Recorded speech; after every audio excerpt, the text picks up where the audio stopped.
She mentioned there about the threats to his life. My question is simple. Did you investigate the threats to VP Sara's life during that time? You mean during the live stream, sir? During that time, correct. But later on, you said you did an investigation. So are you admitting that there were threats to the life of VP Sara? Baka po mamaya kasi totoo yung mga naririnig namin or yung, I don't know if it's true, na meron daw silang Operation Romanovs and baka bala kayong ubusin ang inyong pamilya dahil hadlang kayo sa kanilang mga balakin in the future. So mag-iingat po kayo. Yes. Huwag ka mag-alala, ma'am, sa security ko. Kasi may kinausap na ako na tao. Sinabi ko sa kanya, kapag pinatay ako, patayin mo si BBM, si Lisa Araneta, at si Martin Romualdez. No joke. And then he said yes. Ang kampo ng mga Duterte mahihilig mag-fabricate o maggawa-gawa ng kwento, kaso mga tanga at mga bobo naman. Ang sinasabi nilang may nagbabanta kay VP Sara, mga gawa-gawa lang, alin man dito sa tatlo ang posibilidad. Una, maaring brainwash nila si VP Sara, para magliyab ang galit ni VP Sara na tinakot nila na kunwari may gustong pumatay kay VP Sara, dahil kung makita nyo ang mukha ni VP Sara noong nagbabanta siya ay tila lumiliyab siya sa galit. Pangalawa, o kaya baka magaling lang talagang umarty si VP Sara, na at nakikipagsabwatan siya sa plano, na dahil panay ang banta nila sa buhay ni PBBM, kaya baka naproning sila, o naaalarma na baka unahan sila. Pero sa tingin ko di arte yun, na at talagang galit na galit si VP Sara dahil may nagkwento sa kanya o brainwash siya. Alam ko magaling si VP Sara magsinungaling pero di siya magaling umarte, kaya parang may nag-brainwash kay VP Sara, at kaya't amupa agad siya ng hitman.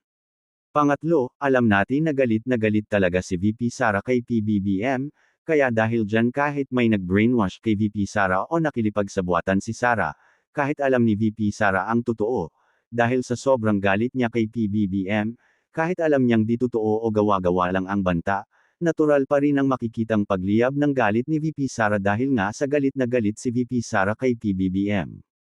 Ang Romanov ay patungkol yan sa dynasty sa Russia, mga 1917, pinatalsik yung leader at na house arrest, ngunit isang taon nakalipas pinagpapatay yung pamilya, at itong Romanov ay bimingit ni Baste Duterte sa rally nila noong January 23, 2024, sa rally nilang pamagat ay, Hakbang Mausig, kaya itong, Operation Romanov, ay pinapatama nila ito kay PBBM, dahil sa mga rally nila, na at plano nga lagi nila na patayin si PBBM, na at paulit-ulit nga nilang pinasasaringan ang buhay o ulo ni PBBM, ngunit noong November 23, 24, iniugnay ito sa sinabi ni VP Sara sa hayag niya sa SOCMED, na ito raw, Operation Romanov, ay patungkol sa pagpatay sa pamilya ni Duterte, at nasabi nga ni VP Sara ay may inupahan na siyang mamamatay tao.